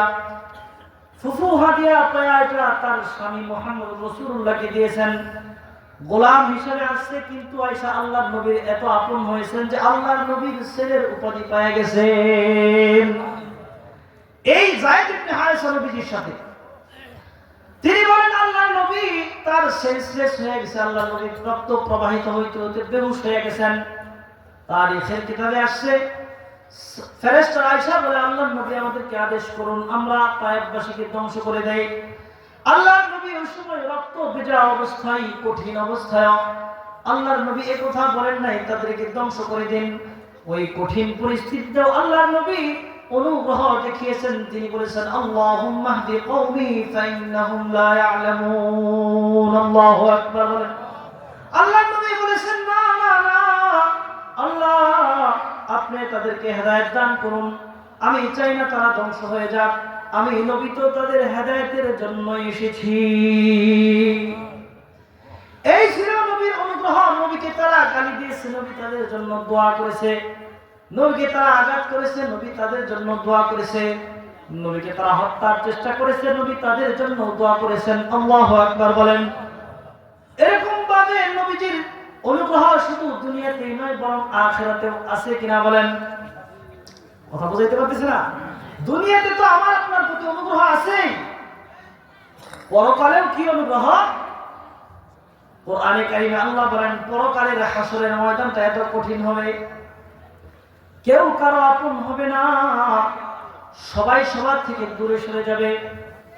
আল্লাহর কোরআনে আল্লাহ বলেন ইয়াউমা ইয়াফিরুল মারউ মিন আখিহি ওয়া উম্মিহি ওয়া আবিহি ওয়া সাহিবাতিহি ওয়া বানিহি লিকুল্লি ইমরিইন মিনহুম ইয়াউমা ইযিন শা'নুন ইউগনি। আল্লাহু আকবার বলেন। আল্লাহ তাআলা বলেন সবাই পর হয়ে যাবে। আল্লামা রুমি रहमतुल्लाहि अलैहि বলেন बाप भाइयों मां बहन फर्जंदों और यारेगार आशिकों माशूकों नौकर बंदे खिदमत गुजार काम आने का नहीं हर एक जुदा हो जाएगा बल्कि एक एक उज़्व दुश्मन जम का हो जाएगा दस्ते गोयत मन चुनी बुज़दीदा आम लब्बे गोयत मन चुनी बूसीदा आम चश्मे गोयत दीदा अमसुए हराम चश्मे गोयत चीदा अमसमरुल कलाम। আল্লাহু আকবার বলেন। তিনি বলেন পৃথিবীর সব কিছু পর হয়ে যাবে, বাবা মা পর্যন্ত দূরে সরে যাবে, পলায়ন করবে। সকলের মনে চিন্তা হবে হায় হায় আজকের এই কঠিন বিচারের দিন না জানি বাবার দাবি নিয়ে আমার কাছে কোনো কিছু দাবি করে, আজকের এই কঠিন দাবি নিয়ে না জানি মার দাবি নিয়ে আমার কাছে কোনো দাবি করে। ওই দিন সবাই দূরে সরে যাবে, শুধু অন্যরা যাবে তাই নয় বরং নিজের অঙ্গ প্রত্যঙ্গ পর্যন্ত পর হয়ে যাবে। নিজের অঙ্গ প্রত্যঙ্গ কি হয়ে যাবে বলেন? পর হয়ে যাবে। আল্লাহ বলেন নিজের অঙ্গগুলো নিজের বিরুদ্ধে সাক্ষ্য দিতে থাকবে। আল ইয়াউমা নাখতিমু আলা আফওয়াহিহিম ওয়া তুকাল্লিমুনা আইদিহিম وتشهد أرجلهم بما كانوا يكسبون। হাত কথা বলতে থাকবে, পা কথা বলতে থাকবে, জবানকে আল্লাহ বন্ধ করে দিবেন, বলবে তোমার অঙ্গ প্রত্যঙ্গ কথা বলবে, এমনকি শরীরের চামড়া পর্যন্ত কথা বলবে ক্বালু লিজুলুদিহিম লিমা শাহিদতুম আলাইনা, বলবে হায় হায় আমরা তোমাকে সুন্দর রাখার জন্য কত লোশন সোনো পাউডার তেল ব্যবহার করেছি, তুমি আমার বিরুদ্ধে সাক্ষ্য দিলা। বলবে ক্বালু আনতাকাল্লাহুল্লাযী আনতাকা কুল্লা শাই, আমি কি করব, আল্লাহ প্রত্যেক বিষয়ে আমাকে কথা বলার ক্ষমতা দিয়েছেন। আল্লাহু আকবার বলেন। এরকম সাক্ষ্য দিতে থাকবে, এই জমিনও সাক্ষ্য দিবে। আল্লাহ বলেন ইয়াউমা ইযিন তুহাদ্দিসু আখবারাহা, জমিন পক্ষ বিপক্ষে কথা বলবে, ফেরেশতারা পর্যন্ত কথা বলতে থাকবে। কিরামান কাতিবিন ইয়ালামুনা মা তাফআলুন, চিল্লায়া বলেন আল্লাহু আকবার। এরকম ফেরেশতারা সাক্ষী দিবে। এতটুকু শেষ নয়, ওই কঠিন দিনে নিজের সাক্ষী হিসাবে নিজের সমস্ত আমলকে নিজের সামনে লিখিত অবস্থায় সবাই দেখতে পাবে। আল্লাহ তাআলা বলবেন নাও তোমার আমলনামা পড়ো, ইকরা কিতাবাক কাফা বিনাফসিকা আল-ইয়াওমা আলাইকা হাসিবা। কোরআনের অন্য আয়াতে আল্লাহ বলেন ওয়া আল্লামনাহু তায়িরাহু ফি উনুকি, যাও তার আমলনামায় ঝুলায় দাও তার আমলনামা। কিতাব খুলবে, বলবে ও মুজিআল কিতাব লা ইউগাদিরু সাগীরাতান ওয়ালা কাবীরাতান ইল্লা আহসাহা। কি ব্যাপার, ছোট বড় সব ধরনের গুনাহ তো লেখা আছে। আমলনামা যার ডান হাতে আসবে ফাহুয়া ফি ঈশাতির রাদিয়া, যার আমলনামা ডান হাতে আসবে ফায়াকুলু হা উকরাউ কিতাবিয়া, বলবে আমার কি হবে, হালাকা আন্নী সুলতানিয়া, আজকে আমার সব ধ্বংস হয়ে গেল, আজকে আমার কি উপায় হবে। এই কঠিন দিনে সবাই পর হয়ে যাবে, একজন মাত্র মানুষ আমার আপনার আপন হয়ে দাঁড়ায় যাবেন, তিনি হলেন আল্লাহর রাসূল। চিল্লায়া বলেন আল্লাহু আকবার। বিখ্যাত একজন সাহাবী আনাস ইবনে মালিক রাদিয়াল্লাহু আনহু থেকে হাদিস বর্ণিত, তিনি আল্লাহর নবীকে বলেন, আল্লাহর নবী আইয়াশফা'লি ইয়াউমাল কিয়ামাতি, হাসরের কঠিন দিনে আমার আপনার সুপারিশের প্রয়োজন হবে। কি হবে বলেন? আমার কথা বুঝতেছেন বাবা, যারা বুঝতেছেন না কথা? ওই কঠিন দিন কেউ কাউকে চিনবে না, আমার তো আপনার সুপারিশের প্রয়োজন পড়বে। সাহাবী বলেন, আল্লাহর রাসূল বলেন আনা ফাইলুন, নিশ্চয়ই আমি সুপারিশ করব। আল্লাহু আকবার বলবেন না? নিশ্চয় আমি সুপারিশ করব। ওই দিন আমি নবী হাত গোটায় বসে থাকবো না, আমার সুপারিশের ক্ষমতা থাকবে, আমি সুপারিশ করে আমার উম্মতদেরকে জান্নাতে নিয়ে যাব। আল্লাহর নবীকে জিজ্ঞাসা করে আল্লাহর নবী আইনা আতরুবুকা ফা ইল্লাম আলকাকা, আল্লাহর নবী আপনারে কোথায় তালাশ করব ওই দিন? হাসরের কঠিন ময়দান, কেউ কারো সামনে পড়বে না, আল্লাহর নবী আপনারে আমি কোথায় পাবো? আল্লাহর রাসূল বলেন শুধু তোমার জন্য না, আমার সমস্ত উম্মতের জন্য আমি নবী ওই দিন শাফি সুপারিশকারী হয়ে দাঁড়ায় যাব। এক নম্বরে জায়গা হবে উতলুবুনি আউয়ালাস সিরাত। এক নাম্বার হবে আমাকে তুমি ফুলসিরাতের কাছে তালাশ করবা। সুবহানাল্লাহ বলেন। ওয়ায়ামুরু আলাস সিরাতি কাল বারক, হাদিসের মধ্যে আসছে এই ফুলসিরাত কারো জন্য বিজলি আকারে কেউ পার হবে। মুহাদ্দিসিনগণ বলেন কারো জন্য এটা চুলের চাইতে ধার হবে, চুলের চাইতে চিকন, খুরের চাইতে ধার হবে। হাদিসে আল্লাহর রাসূল বলেন ফিতনা অনুযায়ী, পাপ অনুযায়ী কারো জন্য এটা অনেক কঠিন হবে। আল্লাহর রাসূল বলে আমি ফুলসিরাতের পাশে দাঁড়ায় থাকবো, যদি দেখি আমার কোনো উম্মত গুনাহের কারণে জাহান্নামে পতিত হচ্ছে, আমি নবী সঙ্গে সঙ্গে রবের কাছে সুপারিশ করে তাকে জান্নাতে পাঠিয়ে দিব। এক নম্বর জায়গা আল্লাহর রাসূলকে সাহাবী আনাস ইবনে মালিক বলেন আল্লাহর রাসূল ফা ইল্লাম আলকাকা, যদি ফুলসিরাতের পাশে আপনাকে না পাই কোথায় যাব? আল্লাহর রাসূল বলেন আতকুতুবুনি ইনদাল মিজান, মিজানের পাল্লার পাশে আমাকে তালাশ করবা। মিজানের পাল্লা কি? আল্লাহ তাআলা বলেন ওয়া নাদউল মাওয়াজিনাল কিসতা লিয়াউমিল কিয়ামাতি ফালা তুযলামু নাফসুন শাইআ ওয়া ইন কানা মিসকালা হাববাতিন মিন খারদালিন আতাইনা বিহা ওয়া কাফা বিনা হাসিবিন। আল্লাহ তাআলা বান্দার আমল পরিমাপ করার জন্য যে মানদণ্ড কায়েম করবেন এটা হলো মিজানের পাল্লা। নবীজি বলেন আমি ওখানে দাঁড়ানো থাকবো, আমার কোন উম্মতের যদি নেকির পাল্লা ভারী হয়ে যায়, আমি নবী আল্লাহর কাছে সুপারিশ করে তার নেকির পাল্লাটা ভারী করে দিব। তিন নাম্বার ফাইল্লাম আনকাকা, আল্লাহ নবী যদি এখানে আপনারা না পাই, আল্লাহর রাসূল বলেন ইনদাল হাউজ, আমাকে আল্লাহ তাআলা হাউজে কাউসার দান করেছেন। আল্লাহু আকবার বলেন। ইন্না আ'তাইনাকাল কাউসার, আমাকে আল্লাহ হাউজে কাউসার দান করেছেন। হাদিসের মধ্যে হাউজে কাউসারের বর্ণনা আসছে।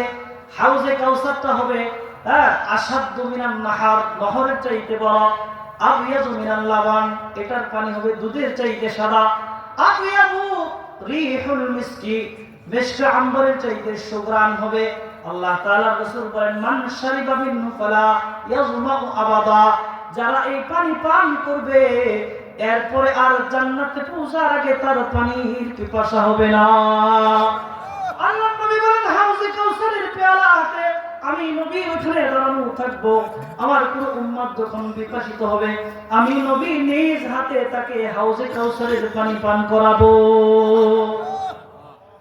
এতটুকু শেষ নয়, আল্লাহ তাআলা রাসূল বলেন, এক সাহাবী জিজ্ঞাসা করেন, আল্লাহ রাসূল, কোরআনে কারীমের এক আয়াত আছে যে বন্ধু হিসাবে কাকে গ্রহণ করবা? ومن يطع الله والرسول فاولئك مع الذين انعم الله عليهم من النبيين والصديقين والشهداء والصالحين। এই আয়াতটা হযরত সাওবান রাদিয়াল্লাহু আনহু কে কেন্দ্র করে নাযিল হয়েছে। সাহাবী বলেন, দুনিয়াতে নবী আপনারা যখন ইচ্ছা তখনই দেখতে পারি, হাসরের ময়দানে কি এটা হবে নাকি?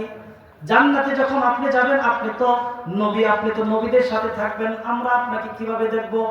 আল্লাহ রাসূল বলেন, আমি উম্মতের প্রতি এই পরিমাণ দয়াবান, আমার উম্মত যারা আমাকে মহব্বত করবে তারা আমি আমার নবীর সাথে জান্নাতে থাকবে। তাহলে এখন বলুন, নবীজি কি আমাদের প্রতি অনুগ্রহ বা ইহসান কম না বেশি? কতটুকু বেশি? নিজের জীবনের চাইতে বেশি, মা বাবার চাইতে বেশি। কথা বলেন ঠিক কিনা? এই জন্য ভালোবাসা পাওয়ার মানুষের মধ্যে একমাত্র প্রথম তিনি কে বলেন? আল্লাহ রাসূল। দুই নাম্বার গেল, একটা হলো জামাল, আর একটা হলো কি? ইহসান। তিন নাম্বার হলো কামাল, কামাল আখলাক, আখলাকের সৌন্দর্য। কারো যদি গুণ থাকে, গুণে গুণান্বিত হয়ে মানুষ মানুষকে ভালোবাসে। কথা বলেন ঠিক কিনা? উদাহরণ দিলে আপনারা কিছু মনে করবেন? এখনকার ইয়াং ছেলেরা, যেমন পৃথিবীর মধ্যে একজন মানুষ, এটাকে তারা গুণ বলে, আমি এটাকে গুণ বলি না। যেমন ফুটবল খেলা, পৃথিবীর শ্রেষ্ঠ ফুটবল খেলোয়াড় লিওনেল মেসি, ইয়াং ছেলেরা তো নিশ্চয়ই নাম শুনছে। আরেকজনের নাম হলো CR7 ক্রিস্টিয়ানো রোনালদো। তাদের ভালো পায়ের কারিশমা ভালো, ফুটবল ভালো খেলতে পারে, এজন্য মানুষ তাদেরকে কি করে বলেন? ভালোবাসে। মাশাআল্লাহ, ভেরি গুড। একজন আমার কথা আনসার করছে। এটা তো একটা ক্লাস, এটা একটা কি বলেন? ক্লাস। আর ক্লাসের মধ্যে শুধু আমি বলে যাবো, আপনারা কিছু বলবেন না, এটা তো ক্লাস হবে না। এজন্য আমার কথা মনোযোগ দিয়ে শুনতেছেন আপনারা? ভালো লাগতেছে নাকি ছেড়ে দিব? মাশাআল্লাহ। তো বলতেছিলাম, দেখেন এই পায়ের কারিশমার কারণে তাকেও মানুষ ভালোবাসে, কারণ তারা মনে করে এটা তার একটা গুণ। আর নিকৃষ্ট যদি বলি, যদি কেউ নাচতে পারে, এটা তার একটা গুণ। নাচতে পারলেও মানুষ ভালোবাসে। কথা বলে একটু কিনা? অনেক নাচের শিল্পীরা মানুষ ভালোবাসে, তার কারণে মানুষ মারাও গেছে। আর বিচার যদি বলি, কেউ যদি গান গায়, হেরেও মানুষ ভালোবাসে। কথা বলে ঠিক কিনা? গায়কের জন্য মানুষ পাগল না? তাহলে গুণ দেখা, খারাপ খারাপ গুণ দেখে যদি আপনি ভালোবাসেন, যার মধ্যে হাজারো ভালো গুণের সমাহার, তারকে ভালোবাসার দরকার আছে কিনা? কথা বলেন। যেমন কেমন গুণ? আল্লাহ রাসূল সাল্লাল্লাহু আলাইহি ওয়াসাল্লামের গুণের ব্যাপারে বলা হয়েছে, আল্লাহ তাআলা বলেন, ওয়া ইন্নাকা লাআলা খুলুকিন আযীম। চরিত্র হলো তিন প্রকার। কয় প্রকার বলেন? ব্যবহার তিন প্রকার। একটা হলো হাসান, আর একটা হলো আহসান, আর একটা হলো আজিম। আমরা কিতাব আছে, কিতাবের নাম হলো নুরুল আনওয়ার। নাম কি বলেন দেখি? মানে এটা একটা ইসলামী আইন শাস্ত্রের কিতাব। এই কিতাবে এই কথার ব্যাখ্যাটা সুন্দর আছে যে চরিত্র তিন ধরনের। যেমন একটা হলো ইহসানপূর্ণ, হাসান চরিত্র। যেমন কেউ আপনাকে একটা আস্তে করে কিল দিল, আপনি ওরকমই তার একটা কিল দিলেন, এটা হলো হাসান। এটা কি? আরেকটা হলো যে সে আপনাকে একটা কিল দিল, আপনি কিল দিলেন না, পাশাপাশি চুপ করে দাঁড়ায় থাকে, এটা বলে আহসান। আর আজিম কোনটা? এটা হলো যে একজন আপনাকে ঘুষি মারলো, আপনি অনেক ব্যথা পাওয়ার পরে যায় তার বলতেছেন, ভাই আমার কিল দেওয়ার কারণে আপনি অনেক ব্যথা পেয়েছে। সে কোথায় আপনার গায়ে এরকম হাত বুলাই দিবে, উল্টা আপনি তার হাত বুলাই দিতেছেন, এটাকে বলা হয় খুলুকে আজিম। সুবহানাল্লাহ। আর এটা ছিল আমার আপনার নবীর মধ্যে। আল্লাহ তাআলার রাসূল নিজেই বলেন বুইস্তু লিউতাম্মিমা মাকারিমাল আখলাক, চরিত্রের পূর্ণতা দিয়া আল্লাহ আমাকে দুনিয়াতে প্রেরণ করেছেন। চরিত্রের পূর্ণতা আমার মধ্যে ছিল। ইন্না মিন খিয়ারিকুম আহসানুকুম খুলুকা, তোমাদের মধ্যে সবচেয়ে সে উত্তম যার চরিত্র সুন্দর। আল্লাহু আকবার বলেন। এজন্য সবচেয়ে সুন্দর চরিত্রের অধিকারী ছিলেন আমার আপনার নবী মুহাম্মদুর রাসূলুল্লাহ সাল্লাল্লাহু আলাইহি সাল্লাম। নবীর আচরণে কেউ কখনো কষ্ট পাইতো না, নবীর উঠা বসায় কেউ কখনো মনে কষ্ট নিত না। বলবেন হুজুর তাহলে কাফেররা কেন ঈমান আনে নাই? হ্যাঁ, কাফেররাও নবীর কষ্টে ঈমান আনে নাই বিষয়টি এমন নয়, বরঞ্চ তাদের বাপ দাদার ধর্ম ঠিক রাখার কারণে, নিজের অহংকারের কারণে ঈমান আনে নাই। কথা বলেন ঠিক কিনা? এই জন্য সবচেয়ে সুন্দর চরিত্রের যিনি অধিকারী তিনি হলেন আল্লাহর নবী সাল্লাল্লাহু আলাইহি সাল্লাম। 4 নাম্বার হলো আত্মীয়তা। কি বলেন? আত্মীয়তা। একজন যে আপনার আমার আত্মীয় হয়, আত্মীয়কে আত্মীয় ভালোবাসেন না, বলেন দেখি। যেমন আপনার ছেলে আপনার আত্মীয়, আত্মার আত্মীয়, ছেলের প্রতি মহব্বত আছে কিনা বলেন? এরকম আত্মীয়র দিক যদি বিবেচনা করেন, আমার সবচেয়ে কাছের আত্মীয় হলো মুহাম্মদুর রাসূলুল্লাহ সাল্লাল্লাহু আলাইহি ওয়াসাল্লাম। আল্লাহ তাআলা বলেন আন-নাবিয়্যু আওলা বিল মুমিনিনা মিন আনফুসিহিম ওয়া আজওয়াজুহু ওয়া উম্মাহাতুহু ওয়া উলুল আরহাম, তোমরা জেনে রাখো তোমাদের জন্য সবচাইতে বেশি আত্মার আত্মীয় হলো তোমাদের নবী। তোমাদের নিজের থেকে তোমাদের আত্মীয় স্বজন যা আছে সবার চাইতে বড় আত্মীয় হলো তোমাদের নবী। তাহলে এই যে 4টা গুণ, এই 4টা গুণ নবীর মধ্যে সবচাইতে বেশি, এজন্য ভালোবাসতে হবে সবচাইতে বেশি নবীকে। কথা বলেন ঠিক কিনা? তারপরে আল্লাহ তাআলার আরো কথা আছে। আল্লাহ তাআলার রাসূল বলেন, আল্লাহ বলেন নবীকে আমি অনেক সম্মান দিয়েছি যা পৃথিবীর কাউকে দেই নাই। এত সম্মান যার আছে তাকে ভালো না বাসা কারে ভালোবাসবা? যেমন নবীর কিছু শান আপনাদেরকে শোনাই। হযরত জাবির ইবনে আব্দুল্লাহ থেকে হাদিস বর্ণিত। নাম কি বলেন? সাহাবী জাবির ইবনে। মাঝে মাঝে কিছু সাহাবী নবী রাসূলদের নাম মুখস্থ করা দরকার আছে কিনা বলেন? দরকার আছে না? আমরা তো নেতা নেত্রী, এমপি মন্ত্রী, খেলার খেলোয়াড়, শিল্পী, গায়ক নায়ক, এদের নাম মানুষ এখন মুখস্থ করে। কথা বলেন ঠিক কিনা? কিন্তু একজন নবী রাসূলের নাম, সাহাবীর নাম আমাদের মুখস্থ আমরা করি না, অথচ তাদের অবদানেই আমরা আজকে মুসলমান। কথা বলেন ঠিক কিনা? তো এটা বলতেছিলাম হযরত জাবির ইবনে আব্দুল্লাহ থেকে হাদিস বর্ণিত রাদিয়াল্লাহু আনহু। তিনি বলেন, আল্লাহর রাসূল বলেন, উতিতু খামসান লাম ইউতাহুন্না আহাদুন ক্বাবলি। আল্লাহর রাসূল বলেন, আমাকে আল্লাহ তাআলা 5টা জিনিস বিশেষ করে দান করেছেন যা অন্য কোনো নবীকে আল্লাহ দেন নাই। 1 নম্বর হলো মুসিরতু বির-রুবি মুসিরাতা শাহরিন বা মুসিরাতা শাহরিন। আল্লাহ তাআলা আমাকে রুব দান করেছে, প্রভাব দান করেছে যা অন্য কোনো নবীকে দেন নাই। প্রভাবটা কি রকম?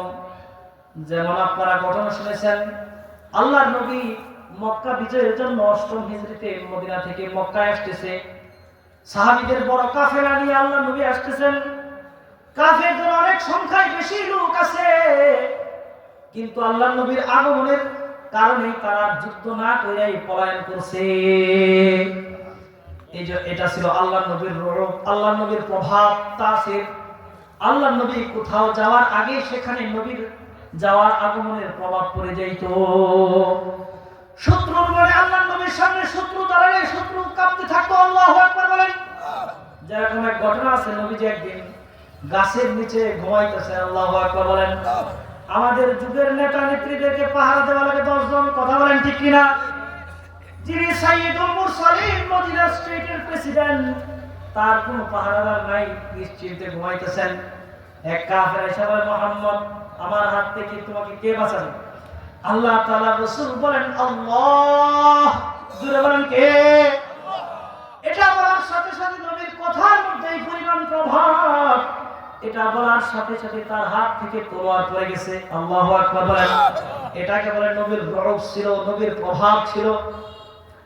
2 নাম্বার ছিল, আমার জন্য গোটা জমিনকে আল্লাহ তাআলা মসজিদ বানিয়ে দিয়েছেন। কি বানিয়ে দিয়েছেন বলেন? وجعلت لي الأرض مسجدا وطهورا فأيما أدركته الصلاة فليصلي الله أكبر বলেন মসজিদে ও শুধু আমার এ জমিন যে আমাদের জন্য গোটা জমিনকে আল্লাহ মসজিদ বানিয়ে দিয়েছেন। আগেরকার নবীর উম্মতদের নামাজ পড়তে হলে নির্দিষ্ট ইবাদতখানায় যাইতে হইতো। আমরা যারা কৃষক আছি যদি মাঠে বন্দরে যাই সেখানেও যদি নামাজ পড়ি নামাজ আদায় হবে কিনা বলেন? এটা আল্লাহ নবীর শান, এটা অন্য কারো শান না। আল্লাহ তাআলা রাসূল বলেন 3 নম্বরে ওয়া উহিল্লাত লিয়াল গানাইম, আমার জন্য গনিমত হালাল করা হয়েছে যা অন্য নবীদের জন্য ছিল না। 4 নাম্বার হলো ওবাসা নবিয়্যুন ইলা কওমিহি খাসসাতান, অন্যান্য নবীদেরকে নির্দিষ্ট জাতি গোত্র এলাকার জন্য পাঠানো হইতো, আর আমি নবী হলাম ওয়াবুইসতু ইলান নাসি আম্মাহ। আল্লাহু আকবার বলেন। আমাকে আল্লাহ তাআলা সাইয়্যিদুল রাসূল, সাইয়্যিদুল কওমাইন, নবিয়ুর রাসূল বানায়া আল্লাহ তাআলা দুনিয়াতে পাঠাইছেন। এজন্য নবীর পরে কি নবী আছে বলেন? যারা বলে নবীর পরে নবী আছে তারা মিথ্যাবাদী। তারা কি বলেন? শুধু মিথ্যাবাদী না, তারা কাফের। কথা বলেন ঠিক কি না? আল্লাহর নবী বলে কুল্লুহুম, আমার পরে 3 জন মিথ্যাবাদী আসবে, সালাসুনা কাযাবুনা, 30 জন আসবে, কুল্লুহুম ইয়াজআমু ফিন্নার, যারা এই দাবি করবে তারা প্রত্যেকই জাহান্নামী। কথা বলেন ঠিক কি না? আল্লাহর নবী শেষে বলেন ওয়া উতিকুশ শাফাআ, আমাকে সুপারিশ করার ক্ষমতা দেওয়া হবে। আমাদের জন্য তো সুপারিশ করবেনই, বরং নবীকে শাফাআতে কুবরা দেওয়া হবে, যেই সুপারিশ তিনি নবীদের ক্ষেত্রে নবীদের জন্য করবেন। সুবহানাল্লাহ। আপনারা ঘটনা বললে শুনতে রাজি আছেন? যেমন কোরআনে কারিমে আল্লাহ বলেন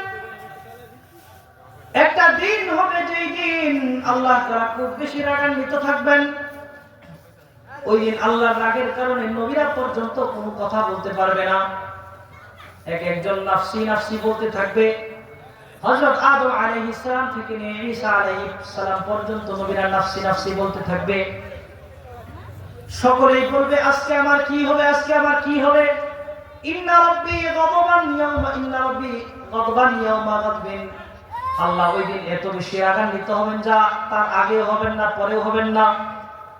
ওই দিন সকলে গিয়া আল্লাহর নবীর কাছে বলবে আল্লাহর রাসূল আপনি আমাদের জন্য সুপারিশ করুন। আল্লাহু আকবার বলেন। হাদিসের মধ্যে আছে আল্লাহ তাআলা নবী ওই দিন আল্লাহ তাআলা আরশের নিচে সিজদারত অবস্থায় আল্লাহর প্রশংসা করতে থাকবে। কার প্রশংসা বলেন?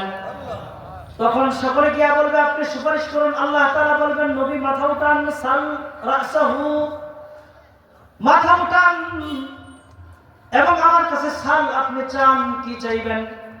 নবীজির কথায় নবীজির সুপারিশে ওই দিন আল্লাহ তাআলা বিচার কার্য শুরু করবেন। এগুলো হলো নবীর শান, নবীর কি বলেন মর্যাদা। আল্লাহর রাসূল অন্য হাদিসের মধ্যে বলেন যে আনা মুহাম্মদ, আনা আহমদ, আমি প্রশংসিত, আমি অধিক প্রশংসার দাবিদার। আনা মাহি, আমি হলাম মোচনকারী। ইয়ামহুল্লাহু বিয়াল কুফরা, আল্লাহু আকবার বলেন। আমার আগমনে পৃথিবী থেকে সব কুফরি মুছে গেছে। আনাল হাসির, আমি হলাম জমাকারী। ইহশারুন নাস ইয়াওমাল কিয়ামাতি আলা কদমি, হাসরের ময়দানে মানুষ আমার কদমের পিছনে, আমার পিছনে পিছনে সবাই চলতে থাকবে। সবার আগে কে থাকবেন বলেন? আমার আপনার নবী। ওয়া আনাল আকিব, আমি হলাম নবুয়তের দরজা বন্ধকারী, অর্থাৎ আনা খাতামুন নবিয়্যিন লা নবিয়্যা বাদি। আল্লাহু আকবার বলেন। এইজন্য আমরা বলি নবীর পরে নবী নাই। কথা বলেন ঠিক কি না? যে দাবি করবে নবীর পরে নবী আছে সে কাফের, আর যে কথা শুনে প্রতিবাদ করবে না আমাদের উলামায়ে কেরাম বলে সেও কাফের। কথা বলেন ঠিক কি না? এইজন্য আমরা মুসলমান, আমাদের সব সময় দাবি হলো এই দেশে যত কাদিয়ানি আছে সকলকেই কাদিয়ানিদেরকে রাষ্ট্রীয়ভাবে কাফের ঘোষণা করতে হবে। কথা বলেন ঠিক কি না? একজন মুসলমান জীবিত থাকবে আর কাদিয়ানিরা প্রতিনিয়ত আমার নবীকে শেষ নবী মানবে না বলে এই কথা চালিয়ে যাবে, মুসলমান হিসাবে এটা কখনো সম্ভব হতে পারে না। নবীর আদেশ, নবীর প্রতি মহব্বত কেমন? যে নবীর দুশমন দুনিয়াতে থাকবে এটা সাহাবীরা মেনে নিতে পারতো না। যেমন ছোট্ট দুইজন সাহাবী ছিল, মুআজ আর মুআবিস, দুই ভাই ছিল, কোন বর্ণনায় আছে রাদিয়াল্লাহু আনহুমা। উহুদ বদরের যুদ্ধের দিন হযরত আব্দুর রহমান ইবনে আউফ থেকে বর্ণিত, বুখারী শরীফের দ্বিতীয় খণ্ডে আছে, তিনি বলেন ইন্নী লা খিফতু ইয়াওম বদরিন, বদরের যুদ্ধের দিন আমি ভয় করতেছিলাম, কারণ আমার দুই পাশের দুইটা সাথী ছিল ছোট ছোট। এজন্য আমি চিন্তা করতেছিলাম এদেরকে নিয়ে কেমনে যুদ্ধ করব। কতক্ষণ পরে আল্লাহ বলল, ইয়া আম্মি আরিনি আবা জাহলিন, হে আমাদের চাচা দেখিয়ে দিন আবু জাহেল কোনটা। হযরত আব্দুর রহমান ইবনে আউফ বলে, আবু জাহেলকে দিয়ে তোমরা কি করবা? তাদের জবানে ছিল, যেই জমিনে আমরা থাকবো নবীর আশিক, ওই জমিনে নবীকে কষ্ট দেনেওয়ালা নবীর দুশমন জিন্দা থাকতে পারে না। কথা বলে ঠিক কিনা? দেখানোর সাথে সাথে বাজ পাখির মতো, যেহেতু তারা ছোট ছিল, একজন উটের পায়ে আঘাত করেছে, তারপর আবু জাহেল নিচে পড়লে আবু জাহেলের কল্লায় সরাসরি আঘাত করে আবু জাহেলকে জাহান্নামে পাঠিয়ে দিয়েছে। কথা বলে ঠিক কিনা? এই জন্য আমাদের মধ্যে তো ওই জজবা নাই, নবীর ওরকম আশিক আমরা হতে পারি নাই যে আমরা এখনো জীবিত আছি আর নবীকে শেষ নবী মানবে না, ওই কুলাঙ্গারকে আমরা এই দেশে দেখতে চাই না। কথা বলে ঠিক কিনা? এই জন্য আমি বলতেছিলাম আমাল আকিব, নবী বলেন আমি নবুয়তের দরজাকে তালা মারনেওয়ালা বন্ধ করে দিছি, আমার পরে কোনো নবী নাই। নবীর প্রতিষ্ঠিত, নবীর পূর্ণাঙ্গ দেওয়া যে দিন, এই দিনের দায়িত্ব খণ্ড খণ্ড চিত্র চিত্র করে উলামায়ে কেরাম নবীর দায়িত্ব পালন করবে। কথা বলেন ঠিক কিনা? এই জন্য আমি বলতেছিলাম নবীর এরকম শান আছে, নবীর প্রতি মর্যাদা শুধু মানুষ দেখাইছে এমনটি নয়। আল্লামা জালালউদ্দিন সৈয়দী, নাম কি বলেন? আলেমরা এই হযরত বুজুর্গের নাম জানে, যিনি তাফসীরে জালালাইন লিখেছেন। ওনার উস্তাদ ছিল আল্লামা জালালউদ্দিন মাহাল্লি, দুইজনে এক কিতাব লিখেছে, কিন্তু ছাত্র উস্তাদের এমন অনুসরণ করেছে, কোনটা ছাত্রের লেখা কোনটা উস্তাদের লেখা বোঝার উপায় নাই। সুবহানাল্লাহ। যেমন ছাত্র আর উস্তাদ কিতাব লিখেছে, এই বুজুর্গের এক কিতাব আছে, নাম হলো খাসাইসুল কুবরা। এই কিতাবের মধ্যে নবীজির 1000 আশ্চর্যজনক মুআজিজা ঘটনা লিখেছে। সুবহানাল্লাহ। যেমন একাধিক ঘটনা আছে, কোরআনের একটা ঘটনা, আল্লাহ তাআলা বলেন ইকতারাবাতিস সাআতু ওয়া মুশাক্কাল কমার, চন্দ্র বিদীর্ণ হওয়ার ঘটনা ইতিহাসের কিতাবে আসছে। একদিন কাফেররা মক্কার কুফারে মক্কার আয়েশা আল্লাহর রাসূলকে বলে, আল্লাহর রাসূল ওই যে আকাশের চন্দ্র দেখা যায়, যদি এই চন্দ্রকে আপনি আলাদা ভেঙে দিতে পারেন তাহলে আমরা মুসলমান হব। আল্লাহর রাসূল শাহাদাত আঙ্গুলি উঠায়া ওই চন্দ্রের দিকে ইশারা করে সাথে সাথে চন্দ্রটা দ্বিখণ্ডিত হয়ে যায়। আল্লাহু আকবার বলেন। কাফেররা বলে, আপনি তো বড় জাদুকর, আপনি দুনিয়াতেও জাদুকর আসমানেও জাদুকর, তোমার জাদু যেমন দুনিয়াতে চলে আসমানেও চলে, মুহাম্মদ তুমি বড় জাদুকর। নাউজুবিল্লাহ বলেন। আসলেও তিনি জাদুকর না। আল্লাহর রাসূল বলেন, আমি জাদুকর না, আমি হলাম আল্লাহর রাসূল। আল্লাহু আকবার বলেন। এরকম আরো অনেক ঘটনা আছে। কি ঘটনা? খাসাইসুল কুবরার মধ্যে আল্লামা জালালউদ্দিন সৈয়দী রাহিমাহুল্লাহ লেখেন, আল্লাহর নবী একদিন রাস্তা দিয়ে চলতেছেন, চলার পরে দেখে এক উট এক হরিণ বাঁধা অবস্থায়, হরিণ আল্লাহর নবীকে সালাম দেয়, আসসালাতু ওয়াসসালামু আলাইকা ইয়া রাসূলুল্লাহ। আল্লাহু আকবার বলেন। হরিণ সালাম দিয়ে বলে, আল্লাহর রাসূল আমি আমার বাচ্চাদেরকে রাইখা খানা খাওয়ার জন্য আসছিলাম, আয়েশা দেখি এক লোক শিকার করার জন্য আমাকে ধরে ফেলছে, আল্লাহর নবী আপনি আমাকে একটু সুযোগ দিন, আমি আমার বাচ্চাকে দুধ পান করে আবার চলে আসবো। তখন আল্লাহর রাসূল হরিণের প্রতি মায়া হলে হরিণের বাঁধন খুলে দিয়েছে। ইহুদি মালিক আয়েশা দেখে এখানে একজন মানুষ মুহাম্মদ দাঁড়ানো। আল্লাহু আকবার বলেন। বলে, হরিণ কোথায়? বলছে, হরিণকে পাঠাইছি তার বাচ্চাকে দুধ খাওয়ার জন্য। ইহুদি বলে, আরে তুমি কি পাগল হয়েছো? বোবা প্রাণী হরিণ আবার কি ফিরে আসবে নাকি? আল্লাহর রাসূল বলে, হ্যাঁ ফিরে আসবে। কতক্ষণ পরে তাকায়া দেখে কোন কিতাবে আছে যে হরিণ ওখানে গেলে বাচ্চারা আর দুধ পান করে নাই। হরিণী বলে, ও বাচ্চারা তাড়াতাড়ি দুধ পান করো, আমি এমন একজন মানুষকে দ্বারা আসছে যিনি সাইয়্যিদুল মুরসালিন, যার ঘামের গন্ধটা মিশকে আম্বরের চেয়ে সুন্দর, যার পায়খানা পেশাব পর্যন্ত জমিন পাওয়ার জন্য উদ্গ্রীব হয়ে থাকে, এমন একজন মহামানবকে। এই কথা শুনে হরিণের বাচ্চারা দুধ পান করে নেই, বলে যাও যাও, চলো চলো মা, যেই নবী সৃষ্টির সেরা, ওই নবীকে দাঁড় করে আমরা দুধ পান করতে পারি না। আল্লাহু আকবার বলেন। ইতিহাস বলে হরিণ তার দুইটা বাচ্চা সহ আবার নবীর দিকে ছুটে ছুটে আসতেছে। ইহুদি বলে, মুহাম্মদ তোমার এতক্ষণ চিনতে পারি নাই, আমি চিনতে দেরি করলেও হরিণ তোমাকে চিনতে ভুল করে নাই। আল্লাহু আকবার বলেন। মুহাম্মদ কালিমা পড়া মুসলমান বানায় দাও, আমি আজকে থেকে মুসলমান হয়ে গেলাম। আল্লাহু আকবার বলেন। এরকম হাজার হাজার ঘটনা আছে। নবীকে পাথর সালাম দিত, গাছ সালাম দিত, গাছ দাঁড়ায় কখনো কখনো নবীজির সামনে এসে দিত, আসমানের মেঘ নবীর উপর ছায়া বিস্তার করত। আল্লাহু আকবার বলেন। এরকম অহরহ ঘটনা কিতাবের মধ্যে প্রস্তুত আছে। এমন একজন মর্যাদাবান নবীর উম্মত হতে পেরে খুশি আবেদন বলুন, আর জোরে বলেন খুশি আবেদন। আমার নবীর এই মহানবীর উম্মত হয়েও যদি জাহান্নামে যেতে হয়, তাহলে এটা খুশির খবর না আনন্দের বেজারের খবর বলেন? তাহলে আমরা জান্নাতে যেতে চাই কিনা বলেন? জান্নাতে যাওয়ার জন্য শর্ত হলো নবীকে ভালোবাসতে হবে। এখন ভালোবাসা যদি খেলে এরকম হয় যে নবীর ভালোবাসা কাগজে লিখে রেখে দিলাম, নবীর ভালোবাসা হলো বলেন? আপনি এক জায়গা দিয়ে যাইতেছেন, কোনো মানুষ আপনাকে গালি দিল অথবা একটা ঘুষি দিল, আপনার সন্তান পিছনে দাঁড়ায় হাসতেছে কিলকিল করে, আর বলছে আমার বাবারে মেরো না। এ কি ভালো সন্তান না কুসন্তান? তার শক্তি থাকুক আর না থাকুক, যাই তো আপনাকে ফিরাই দিয়ে সেভ করবে না। এরকম নবীর সুন্নাত শুধু এটার নাম নয়, যদি দেয়ালে দেয়ালে লিখে রাখলাম আমি আশিক রাসূল, আমি নবীরে ভালোবাসি, কথা বলে ঠিক না? এমন বাটপাড়ার, এরকম বাটপাড়ি বলার চলে, প্রতারক আপনাদের এলাকায় আছে কিনা বলেন? মাজার পুঁথি নাই, মাজার টাজার দেখবেন শুধু লিখে রাখতেছে, আর গাঁজা খাইতেছে, মদ খাইতেছে, নবীর আদর্শের কোনো খবর নাই, কথা বলে ঠিক না? এই জন্য মহব্বত যে নাজাতের কারণ হবে, মহব্বতটা সাহাবিয়ানা মহব্বত হইতে হবে। কি মহব্বত বলেন?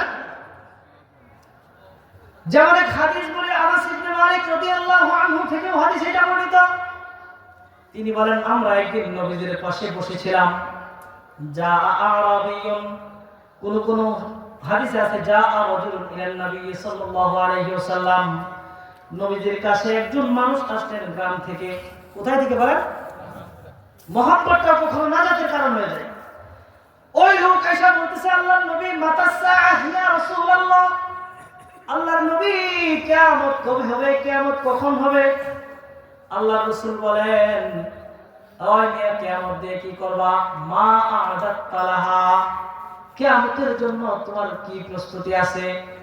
ওই গ্রামের সাহাবী বলে, মা আ'দাত লাহা, আমার তেমন কোনো প্রস্তুতি নাই, মিন সালাতিন কাসীরিন ওয়ালা সাওমিন ওয়ালা সাদাকাতিন, আমার বেশি নামাজ নাই, রোজা নাই, সাদকা নাই, লাকিন্না উহিব্বুল্লাহ ওয়া রাসূলুহু, আল্লাহু আকবার বলেন। কিন্তু আমি আল্লাহ এবং আল্লাহর রাসূলকে ভালোবাসি। আল্লাহর রাসূল বলে, তোমরা কি দুনিয়াতে থাকতে জান্নাতি মানুষ দেখতে চাও? সাহাবীরা বলে, হ্যাঁ দেখতে চাই। বলে, এই লোকের দিকে তাকায় দেখো। এই কথা বলে ওই লোকটা হাঁটা দিছে। আল্লাহর রাসূল বলে, সে জান্নাতি। আল মারউ মা'a মান আহাব্বা, কোন হাদিসে আছে আল মারউ মা'a মান আহবাবতা, যে আমাকে মহব্বত করবে সে আমার সাথে জান্নাতে থাকবে। এজন্য ভালোবাসাটাও কখনো নাজাতের কারণ হয়, এবং ভালোবাসাটা ঈমানের পরিপূরক। যেমন বুখারীর হাদিসের মধ্যে আছে, আল্লাহর রাসূল বলেন, মান আহাব্বা লিল্লাহ ওয়া আ'তা লিল্লাহ ওয়া মানা'a লিল্লাহ ওয়া আবগাদা লিল্লাহ ওয়া আহাব্বা লিল্লাহ ফাকাদ ইসতাকমালাল ঈমান। আল্লাহর রাসূল বলেন, কেউ যখন কাকে আল্লাহর জন্য মহব্বত করে, কার জন্য বলেন? তখন এই ভালোবাসাটা ঈমান পরিপূর্ণের কারণ হয়ে যায়। এতটুকু শেষ নয়, মহব্বত যদি আল্লাহর জন্য হয়, কার জন্য বলেন? উদাহরণ দেই, যেমন এতক্ষণ আপনারা বসে কথা শুনতেছেন, বলতে পারেন যে এতক্ষণ আপনার কথা না শুনলে কি হইতো? আপনি কেডা? কথা বলেন ঠিক কিনা? কিন্তু শুনতেছেন কার মহব্বতে বলেন? আল্লাহর মহব্বতে। কার মহব্বতে বলেন? এই মহব্বতটা আপনার জন্য আল্লাহ তাআলার আরশের ছায়ার নিচে স্থান করে দিবে। হযরত আবু হুরায়রা রাদিয়াল্লাহু আনহু থেকে হাদিস বর্ণিত, তিনি বলেন, রাজুল, 7 ব্যক্তিকে আল্লাহ তাআলা আরশের নিচে ছায়া দান করবেন। সাবআতুন ইউযিল্লুহুমুল্লাহু ফি যিল্লিহি ইয়াওমা লা যিল্লা ইল্লা যিল্লুহু। 7 ব্যক্তিকে দান করবেন। কয় ব্যক্তি বলেন? 7 শ্রেণীর মানুষকে। তার মধ্যে এক শ্রেণী হলো রাজুলানি তাহাব্বা ফিল্লাহ ইজতামা আলাইহি ওয়া তাফাররাকা আলাইহি। আল্লাহ তাআলা রাসূল বলেন, ওই ব্যক্তি একজন যে কাউকে ভালোবাসতো আল্লাহর জন্য, কারো সাথে দুশমনি করত আল্লাহর জন্য। কথা বলেন ঠিক কি না? এজন্য কাউকে ভালোবাসতে হবে কার জন্য বলেন? আল্লাহর জন্য। এজন্য ওই সাহাবী আনাস ইবনে মালিক রাদিয়াল্লাহু আনহু বলেন, আমার ইসলাম গ্রহণের পূর্বে আমি এমন আনন্দের কথা কখনো শুনি নাই যেটা ওই দিন নবীর মুখ থেকে শুনেছি। আল্লাহু আকবার বলেন। এজন্য নবীকে মহব্বত করলে জান্নাত পাওয়া যাবে। মানে মহব্বতের মানে শুধু এটা, মুখে বললাম নবীর মহব্বত করি কিন্তু নবীর আদর্শ মানি না। কথা বুঝাইতে পারলাম না? মহব্বতের 2 তরিকা। কয় তরিকা বলেন? এটা হচ্ছে নসরুল বুখারী যে কিতাবের নাম বলছিলাম, এই কিতাবে আছে। মহব্বত 2 প্রকার। একটা হলো এমনি সাধারণ মহব্বত, আর একটা হলো অনুসরণের মাধ্যমে মহব্বত। কথা বলেন ঠিক কিনা? যেমন আপনার চুল কাটা যদি হয় সুন্নত তরিকায়, আপনার মুখে এটা বলতে হবে না যে আমি নবীকে ভালোবাসি। আপনারা দেখলে বোঝা যাবে আপনি নবীর অনুসারী। কথা বলেন ঠিক কিনা? এখন ভালোটা কিভাবে আসবো? ভালোবাসার 2 ধরন। একটা হলো নবীর প্রতি মহব্বত সম্মান দেখানো, যেমন সাহাবীরা দেখাইছেন। সাহাবীরা কেমন সম্মান দেখাইছেন, কেমন ভালোবাসা দেখাইছেন, ইতিহাসের কিতাবে, হাদিসের কিতাবের মধ্যে আসছে সাহাবীদের ঘটনা। যেমন একজন নাম ছিল হযরত খুবাইব ইবনে আদি রাদিয়াল্লাহু আনহু। এই সাহাবী নবীজির একজন খাঁটি আশিক ছিলেন। হিজরতের 4th বছর আল্লাহর নবীর কাছে ওয়াজি' নামে এক গোত্র থেকে আয়েশা বলে, আল্লাহর নবী, তারা মুনাফিক ছিল, আমরা চাই ইসলাম ধর্ম শিখব, আমাদের জন্য কিছু সাহাবীদিন যারা আমাদেরকে ইসলাম শিখাবে। আল্লাহর নবী 10 জন সাহাবী, একটা কাফেলা। কয়জন বলেন? আর জোরে বলেন কয়জন? আপনাদের কি অলসতা লাগছে? বলেন, অলসতা লাগছে? লিল্লাহি তাকবীর। আর জোরে লিল্লাহি তাকবীর। একটু ঝিমাই গেছে নাকি? তো কয়জন সাহাবীর কথা বললাম বলেন? 10 জন সাহাবী আসছে। তার মধ্যে হযরত খুবাইব ইবনে আদি রাদিয়াল্লাহু আনহু, আবার হযরত যায়েদ ইবনে দাসিনা সহ একাধিক সাহাবী ছিলেন। কিন্তু তারা প্রতারণা করে এই সাহাবীদেরকে বন্দী করে মক্কায় নিয়ে গেছে। কোথায় নিয়ে গেছে বলেন? মক্কায় নিয়ে তাদেরকে আটক করে দিয়েছে। আল্লাহর নবী শুনে ব্যথিত হয়েছেন। তাদেরকে যখন ধরেছে তখন ছিল আশহুরে হুরুম, মানে ওই সময় হত্যা করা নিষেধ। যখন এই মাস শেষ তখন তাদেরকে হত্যা করা হবে। কিভাবে? শুলিতে চড়ানো হবে। মানে একটা খেজুর গাছ, এর কাণ্ড বাঁশ এরকম চেষে এটার উপরে তাকে বসায় দিল। নাউজুবিল্লাহ। তখন কাফিরেরা প্রস্তাব দিল, হে খুবাইব রাদিয়াল্লাহু আনহু, খুবাইব, তুমি কি চাও তোমার জায়গায় তোমার নবী মুহাম্মদকে আমরা হত্যা করি? এটা আমরা হত্যা করব না, কিন্তু তুমি যদি মুখে এতটুকু স্বীকারোক্তি দাও যে তোমার জায়গায় মুহাম্মদকে হত্যা করব, তাহলে তোমাকে ছেড়ে দেব। আল্লাহর নবীর প্রিয় সাহাবী বলে, আয় কুফারে মক্কা, আমার নিজের জীবনের বদলাই কেন? আমি চাই আমার নবীর গায়ে একটি কাঁটা বিঁধার চাইতেও আমার জানের মূল্য কম। নবীর গায়ে একটি কাঁটা বিঁধবে এটা আমি বরদাস্ত করি না। তার আগে নবীর শানে আমার জানকে আমি কুরবান করে দিব। হযরত যায়েদ ইবনে দাসিনাকে জিজ্ঞাসা করা হয়েছে, তিনি একই উত্তর দিয়েছেন, নবীর হত্যা তো দূরের কথা, নবীর গায়ে একটি কাঁটা বিঁধবে এটা আমি বেঁচে থাকতে বরদাস্ত করতে পারবো না। আল্লাহু আকবার বলেন।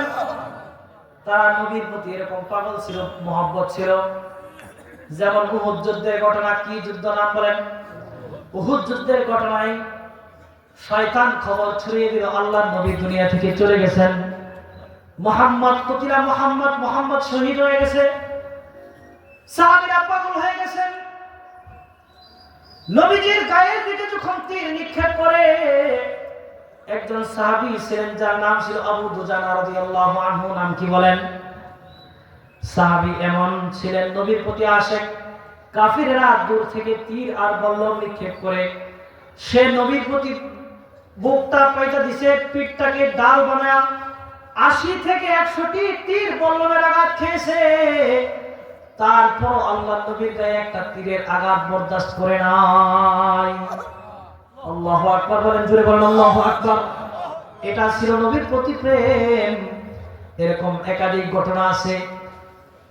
নবীর একজন সাহাবা ছিল, তার নাম হলো গাসিলুল মালাইকা, হযরত হানজালা। আল্লাহর নবীর প্রেমে পাগল হয়ে নিজের গোসল পর্যন্ত, স্বাভাবিক কাজ পর্যন্ত ভুলে গেছে। আল্লাহ তাআলা তাকে ইজ্জত ওয়ালা করেছেন, ফেরেশতাদের দ্বারা গোসলের মাধ্যমে তাকে মর্যাদাবান করেছেন। এই ছিল নবীর প্রতি তাদের মহব্বত, ডেডিকেশন, ভালোবাসা। এই হলো একটা কারণ, একটা দিক মহব্বত আর ভালোবাসা। একটা দিক ছিল যে নবীর প্রতি তাদের অগাধ ভালোবাসা ছিল। ভালোবাসার আরেকটা দিক ছিল নবীর ইত্তেবা।